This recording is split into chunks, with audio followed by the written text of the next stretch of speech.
Tom, you released an article on Yahoo Sports that went deep into the 1987-88 Defensive Player of the Year conversation. That award went to Michael Jordan. He won MVP and Defensive Player of the Year that year for the Bulls. It was like groundbreaking in a way because he has such an inordinate amount of steals and blocks, and what you've come up with in terms of how games were scored back then by scorekeepers home and road. What it seems that there was an inordinate difference, a vast difference between steals and blocks at home and steals and blocks on the road. So before we even get to that, what was the impetus for this piece? Yeah, this isn't just I'm doing a drive-by on Michael Jordan's career. That is not what I'm doing here.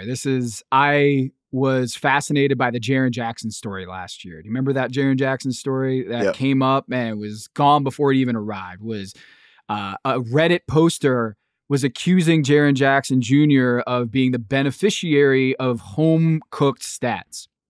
Basically, his Defensive Player of the Year candidacy was invalid because he had huge home road discrepancies, and that the Memphis Grizzlies stat keeper was basically gifting him blocks and steals. And basically his candidacy was fraud. That turned out to be a false alarm. And that story fizzled in record time because today we have the ability, Vinny, to look at all the blocks within like 10 seconds. We can pull up the video, whether it's Synergy or Second Spectrum or on NBA.com, and watch them in like an hour. And people like Kevin O'Connor, there were national analysts that within that hours of that story breaking, we could actually truth squad that story. But 1988, if we look at the home road discrepancy between Michael Jordan's block and steal rates at the home arena at Chicago Stadium versus on the road, it is the largest gap of any Defensive Player of the Year award winner in NBA history. So since 1983, when the Defensive Player of the Year award was initially handed out, I looked at home road splits, blocks and steals, because those things are highly influenced by the home stat keeper. And it is I guess you would say a subjective stat is when there's a loose ball, when a guy tips a ball and then another guy recovers it, who do you give the steal to? It's not totally clear in the rule book. And a lot of times the star player will get the benefit of the doubt there. And Michael Jordan's 88 season had the largest gap between the home rate and the road rate. And all of that is like cool. Like that might be just statistical circumstance. But then I talked to a stat keeper for Pablo Torre Finds Out, the show over on Meadowlark Media. With Pablo Torre, I reported out a story with a former stat keeper with the Grizzlies. And in the late 90s, with the Vancouver Grizzlies as the expansion team, he admitted to inflating home stats for the Vancouver Grizzlies. This is the Bryant Reeves Big Country Vancouver Grizzlies. This is the Sharif Abdul-Rahim Vancouver Grizzlies. And he said on the record that it was part of the league culture. That he went to a stat keeping convention in Detroit and they all got together and he came away from that meeting understanding that there was the power of the star treatment. And so he felt like, I can do this. I can give the benefit of the doubt to Sharif Abdul-Rahim, whose home road splits were crazy in the blocks and steal columns. And so we had a stat keeper was like, yeah, homer bias, it's a real thing. And then you see Michael Jordan's crazy home road splits in the blocks and steals column for that year. And so I started digging, and that's how I got onto this journey of investigating the 88 dpoy that I think, you tell me, I think would be like the most important Defensive Player of the Year in NBA history. Is it not? I guess, is it under the premise that that is the thing that Michael Jordan has that LeBron James does not? Or Kareem? Or Kobe? Or Wilt? Or you name it. Like the GOAT conversation is going to start with Michael Jordan about 6-0. Like if you go with the GOAT conversation about Michael Jordan, You can talk about his scoring titles, fine. You can talk about his all-defense teams, fine. It's going to start with 6-0. But right behind that, you hear it from Stephen A. or Jalen Rose or whomever, is LeBron James doesn't have a Defensive Player of the Year award. Michael Jordan does.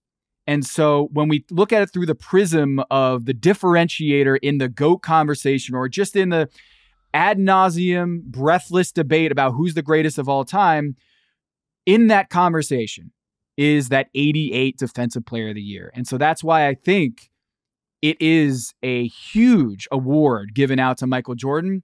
And if it's not as valid as we thought, that's a story. I see, for me, I don't look at it that way. I understand the point of saying it's the most important Defensive Player of the Year award because of when you're talking about matching up accolades and everything else. This is, to me, I won't say eye test, because Michael Jordan clearly, especially from your story, was pissed that he didn't win it in '87 when Michael Cooper won the award, right? Mm-hmm. And Michael Jordan, being a competitive psycho that he was like, okay, I'm going to win this award, and led the league in steals by an abnormous rate and almost averaged 2 blocks a game, right?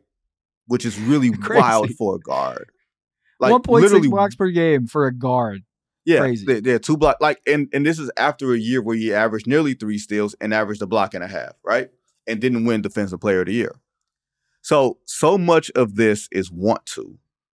So much of winning a Defensive Player of the Year award is want to. You saw it with Marcus Smart. You saw it with Gary Payton. You saw, especially as a guard, it's really hard to do that because defending at the rim and rebounding is such a thing that we see that is so quantifiable. You know what I mean? It's a big man's award. It's a Hakeem, a David Robinson, a generational defender, a Dennis Rodman, a Ben Wallace, a Dikembe Mutombo. It's that type of award. Michael winning it in the '88 is an anomaly, right? It's an extreme anomaly. I would also venture, and I'm trying to get into the GOAT argument of it, is it doesn't do anything for me per se because he was probably the best perimeter defender in the league for a decade. Regardless of what the blocks and steals said, he was a dude you didn't want in front of you. And don't get me wrong, he got torched, but he was just a dude you didn't want in front of him. But I think from your point of, just the stats being a bit on the, on the cooked side, one thing I found really fascinating in reading your article was that there was one game against the Hawks where Atlanta had 10 turnovers, and all 10 turnovers were charged to Chicago Bulls steals. Not Michael Jordan steals, but 10 Chicago Bulls steals. And that is damn near impossible for a team to have 10 turnovers and not one of them just be, oh, I dribbled the ball off my foot. You know what I mean? Or, that sort of 24 thing. 24-second violation. 24 seconds. Yeah, anything, right? So how much of an anomaly do you think this entire thing was? Or how do I put this? Intellectually dishonest do you think this thing is? Well, I wanted to make sure I was being fair here and wanted to look at Michael Jordan versus his peers. Did they have a statistical difference in the blocks and steals as large as Michael? Was this just common practice around the league that Michael Jordan had 80% higher rate of blocks and steals at home than on the road? He averaged 4 steals a game at home in that '88 season, and it was almost half that on the road. Same with his block rate. So it was about double at home than on the road. And looking at it, no other player in that year had nearly the same rate of inflation home road. There was inflation, no doubt. And we should expect that. Players play better at home. And in a world in which stat keepers aren't facing the ridicule of social media, where if you do give a generous stat to someone, it's not going to be flagged and ridiculed on Twitter within seconds. Worldwide Wad would have that in 1988 routinely if there was just phantom steals being handed out like candy. So I looked into that. Statistically, what you see is that Michael Jordan had a larger bump in inflation on his stats than anybody in that era. And what's also interesting is not just the statistics. Like you said, we had to go look at the film. I wanted to get my hands on game film, which is very hard to come by. But my friend in Latvia, who is a NBA historian who's also a basketball executive in Latvia, Rainis Latsis. I came across him because he did a bunch of audits on Nick Van Exel's game when he had 23 assists. He watched that game, and by the way, that was scored by the Vancouver Grizzlies stat keeper. He had like 15 assists actually in that game. Shaq had a 15 block game. He watched that film, it was more like 10. And so he's doing this historically. And I was like, do you have any Michael Jordan games when he had a bunch of steals or blocks in that season? And he's like, hold on. I'm part of this like underground trading network of European NBA fans that this is the only way we can watch old school NBA because we didn't get CBS. We didn't get these national TV games, so we all hoarded these VHS tapes and watched our favorite players. Let me come back. So he gives me the 5 tapes, and we watched 5 tapes start to finish, and that Atlanta Hawks game was one of them that we were like, what's going on here? 10 turnovers, 10 steals, so no 24 seconds, no charges, where you can't attribute that turnover to a defender as a steal. No passes out of bounds, no dribbling off your foot. And it turns out, yeah, it wasn't legit, that there were errors in that game. And there was a surplus of steals that seemed to be given and allocated to Michael Jordan. And as we watched more tapes, Vinny, we saw a pattern where if a guy was going up for a layup and Horace Grant blocked the shot, but the referee called a foul, Horace Grant wouldn't get the block. It was just a foul. We know that that's not supposed to be a block and a foul call. Right. But when Michael Jordan did the same thing where he contested a shot that was called a foul on Michael Jordan and it looked like a block, he had an excess of blocks in that game. And the problem is we don't have play-by-play data.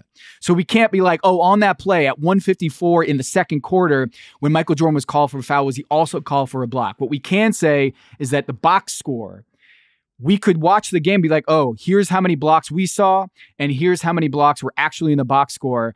And more often than not, Michael Jordan was the beneficiary of excess blocks that were unaccounted for in the viewing of the game. Same with the steals. And so at the end of those 5 games, Vinny, there were 23 steals in the box score in those 5 games for Michael Jordan. And by watching the game independently, the scorekeeper and I, we saw 8. 8 steals for Michael Jordan in those 5 games, 1.6 per game.